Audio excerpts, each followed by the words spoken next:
The program from the Element Wealth Studios. Joining us now, Ole Miss Law Professor Christopher Green. Chris, thanks for coming on today.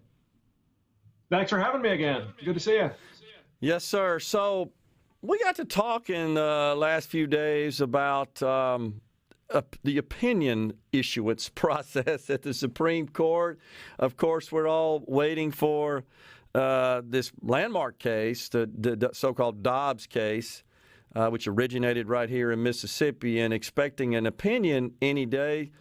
And so the Supreme Court operates on a calendar, a very definitive calendar, I think it's fair to say, on when they meet and they're holding court, when they issue opinions. Can you kind of unravel that for us a little bit? And here's a question I'll associate with that, Professor, is I saw where opinions are issued on the third Monday of a sitting, and I'm not really sure what a sitting is. And then there's the term. There's terms, there's sittings. Unravel that for us. Unlock the complexities there. Sure. So it's a very tradition-bound process where so they always refer to the term. This is the 2021 term. Okay. And so anytime you're talking to somebody about big cases decided in a particular year, they're always talking about the year before, because the October term of court is what they talk about. So a session is, so they just released actually the arguments that they're going to have for the October 2022 session. So you've got usually 6 sessions of the court. You've got October, November, December, and so each of those will be like 2 weeks long. They'll, Monday to Wednesday, for the first week, and then the second week, and that'll be kind of one batch of cases. And then another batch of cases in November, another batch in December, and then another batch in kind of sometime February, March, and April. So usually they have six batches, I think sometimes 7 batches of cases. And one thing that's interesting, they've had fewer cases recently, but usually they don't assign a majority opinion to a justice for more than one case in that sitting, in that month, that kind of 2 weeks within that month.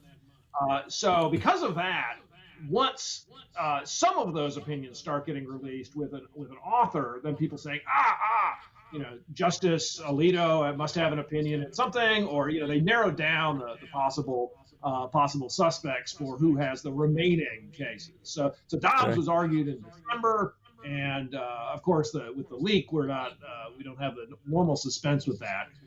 Right. But one thing that happens is, so on the Supreme Court website, we have a little calendar, and it's got little yellow backgrounds that suddenly appear once they decide they're going to.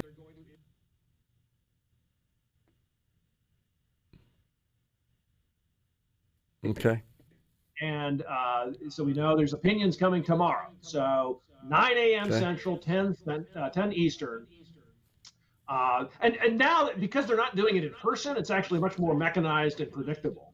What they do is they release the opinion by the most junior justice with an opinion at 9 a.m. And they will tell you, it's kind of a weird way they tell you. They have numbers that they list, and when they start listing the numbers for the cases, then you know that's the last opinion for the day.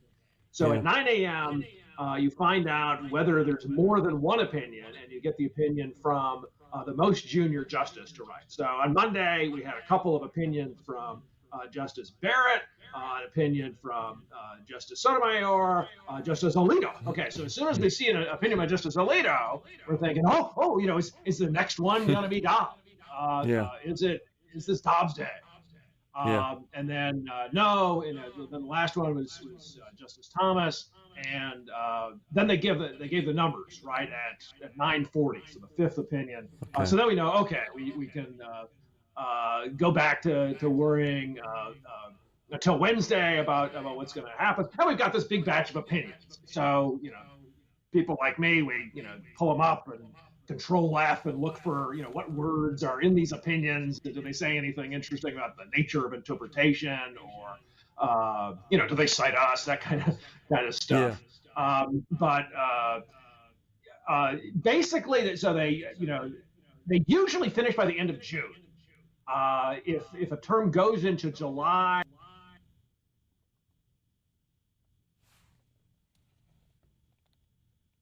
they'll finish by the end of June, maybe July 1st, July 2nd, something like that.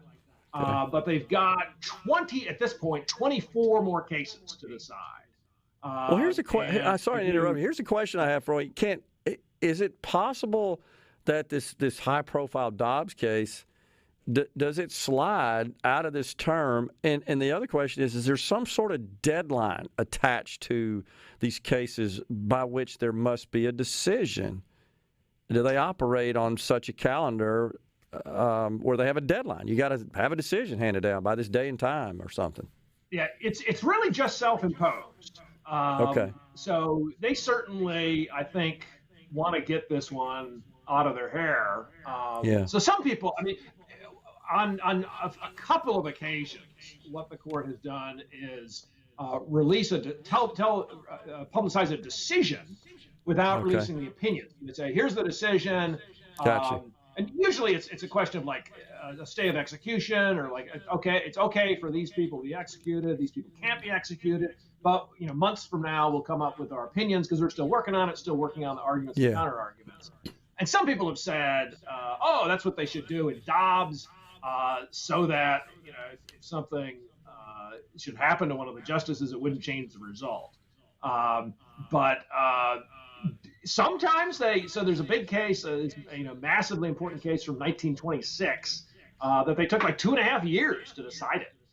Brown versus Board of Education on May 17th, 1954, what they did, they released an opinion and they said, we're saying unanimously separate schools are racially segregated schools are unconstitutional, but we're not sure what the remedy should be, and we're not going to just send it down immediately to the lower courts.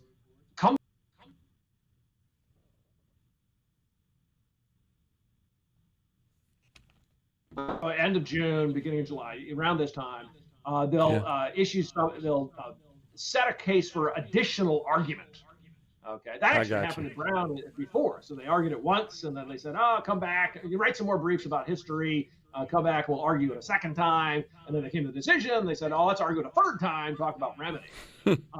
So usually the professorial types are more in favor of that kind of thing than other people. So I'm always looking and saying, there's some issue that they really should be talking about, or they really should be, going for bigger game and overruling some big case. Please set this for a re-argument on whether to overrule some particular case. So that was in Dobbs. That would have been, not a crazy thing to think might happen after December. Pretty low probability, and certainly not what they decided to do. But they could say, okay, we want to, just straight up have a question presented: should Roe v. Wade be overruled? And they could have had, a separate argument about that, or they could have said, look, we're confused about, some particular historical point, or they could say, let's argue a privileges or immunities clause case. So footnote 22 kind of alludes to that. It might get expanded in the final draft, but they could say, let's just have a whole briefing on that. All that said, they almost always finish it by the end of June. What is your really a date certain, but they like to get done. We got about a minute and a half left here, Professor. What is your opinion as far as the date by which they will release the opinion, the ruling, I should say here, on Dobbs? I would be stunned if it goes past the 4th of July. I think they want to get it done by then. But I would say it might be July 2nd, July 3rd. Okay. And it might be before then. So June 29th, June 30th. Those are Wednesday and Thursday. I think they usually try to get it done by June. So it's not much longer now. And it could be tomorrow. Yeah, and I think that's kind of the posture that the whole world is on right now is, will it be today? And then, okay, it's not today. Maybe it'll be tomorrow. That's kind of what happened yesterday, it seems like. But, Professor, always a pleasure having you on, sir. Really appreciate your knowledge and insight on these matters. Very helpful.